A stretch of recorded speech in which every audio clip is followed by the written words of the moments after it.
The house stood alone at the end of Willow Creek Road, hidden behind towering dead oak trees that hadn't grown a single leaf in decades. It wasn't abandoned. It had simply been forgotten. When the Carter family bought the century-old house, everyone in the small town warned them to stay away. They whispered that the previous owners had vanished without a trace, that the land was cursed, and that some doors should never be opened. Michael Carter dismissed every warning. He believed ghosts were stories people invented to explain tragedies they couldn't understand. On their first day in the house, while exploring the damp basement, Michael noticed a section of floor beneath the stairs that looked newer than the rest. Curiosity got the better of him. Ignoring his wife Emily's pleas to leave it alone, he pried the boards open with a crowbar. Hidden beneath them was a heavy black iron box wrapped in thick, rusted chains. Strange symbols covered every inch of its surface, symbols unlike any language he had ever seen. The metal felt freezing cold despite the warm basement air. The moment Michael touched it, every light bulb exploded, plunging the room into darkness. Then, from somewhere behind him, a whisper echoed through the basement. Finally. He spun around, but no one was there. When the lights flickered back on, the chains had somehow fallen away on their own. Against Emily's protests, Michael slowly lifted the lid. Inside wasn't gold or family heirlooms. Resting in the darkness was a handmade doll stitched from black cloth, its eyes made from human teeth and its mouth sewn shut with thick red thread. Around its neck hung a necklace crafted from tiny finger bones. Beneath the doll lay an old leather journal stained with what looked like dried blood. The first page carried a chilling warning. If you have opened this box, it already knows your name. Michael laughed it off, convinced it was part of an elaborate prank, and placed the doll on a shelf in the living room. That night, Emily awoke to the sound of tiny footsteps pacing the hallway. The next morning, Michael found the doll twisted into a knot. He forcibly whipped it apart from the handle. 2 pages of journal had been torn out. Emily suddenly portrayed the doll possessed, believing it made her ill. They tried to burn the box, but the journal was the only item to burn. They buried the box in the backyard, but the next morning it was back in the basement. That night, Emily was trapped in a hallucination. She could see the doll creeping through the hallway.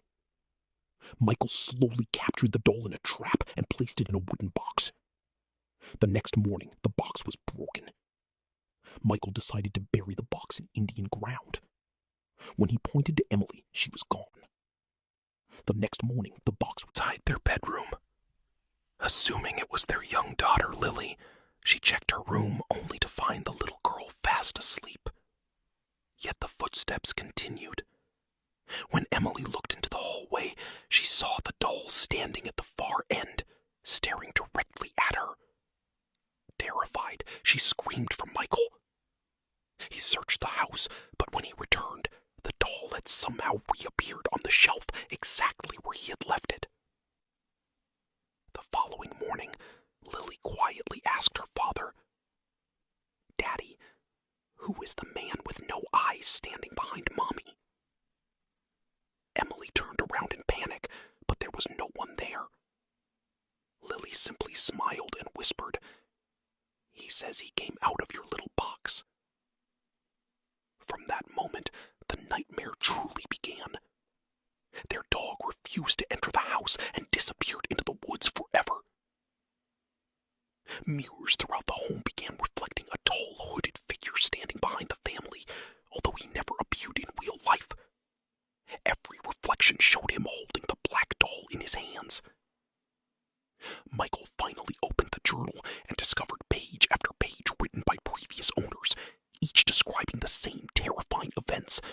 Footsteps, whispers, disappearing pets, children speaking to invisible people, and eventually entire families vanishing. The final entry revealed a horrifying truth. Do not destroy the doll. Do not burn the box. Do not bury it. The box is not a prison. It is a door. Horrified, Michael drove miles away and threw both the doll and the box into a deep river. When he returned home, the box was sitting on the kitchen table, completely dry, with fresh river mud beneath it. That very night, Emily disappeared without a scream or any sign of struggle.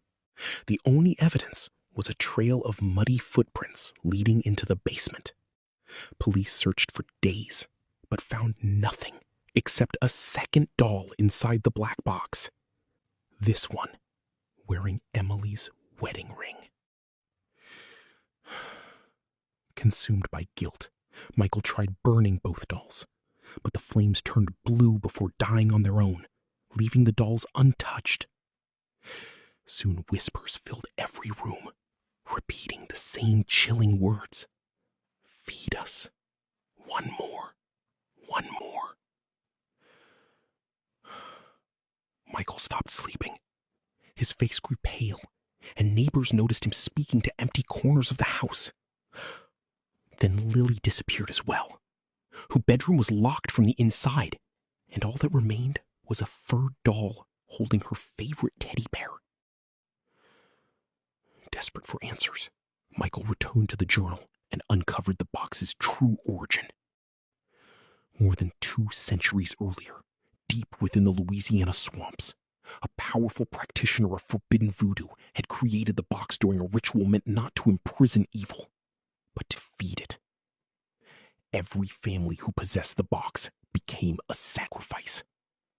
Each victim's soul was trapped inside another doll, making the evil stronger with every death. Believing a church could save him, Michael carried the box to an old chapel. The instant he crossed the entrance, every candle extinguished itself, the massive crucifix split in half, and the elderly priest stared at the box in horror before whispering, "You didn't bring it here. It followed you, and now it knows we're here." Before sunrise, the church mysteriously burned to the ground with everyone inside. Michael fled across the country, staying in different hotels every night. Yet every morning, the black box waited beside his bed as though it had never left him. Weeks later, police found him wandering barefoot along a deserted highway, muttering, "They're inside the dolls. They're still alive. They're begging me not to open another box." He was admitted to a psychiatric hospital where doctors dismissed his story as trauma-induced psychosis. But every night at exactly 3:33 a.m., security cameras recorded Michael sitting upright in bed, holding conversations with an invisible presence. The recordings captured another voice replying to him, a voice that belonged to no patient, no doctor, and no living person. 3 weeks later, Michael vanished from his locked hospital room. The only thing left behind was the same black iron box, once again wrapped in fresh chains. The hospital secretly buried it beneath the building's foundation. Decades later, when the abandoned hospital was demolished, construction workers uncovered the chained box. Thinking it might contain valuables, one worker raised his hammer and shattered the chains. None of the workers were ever seen again. Today, the land remains empty, overgrown, and silent. Yet locals claim that on cold, windless nights, the faint sound of a child crying can still be heard beneath the ground. And if you ever discover a small black box wrapped in rusted chains, don't touch it, don't move it, and whatever you do, never open it. Because the moment the lid rises, it doesn't release evil. It simply tells it exactly where to find you. If this story kept you awake, then you survived another experiment inside Fear Lab. But remember, some stories end, and some stay with you forever. If you enjoyed this nightmare, don't forget to like, subscribe, and turn on the notification bell so you never miss our next descent into the unknown. Until next time, sleep lightly. And if you hear footsteps outside your bedroom tonight, don't answer the door. Because fear may already know where you live. Good night.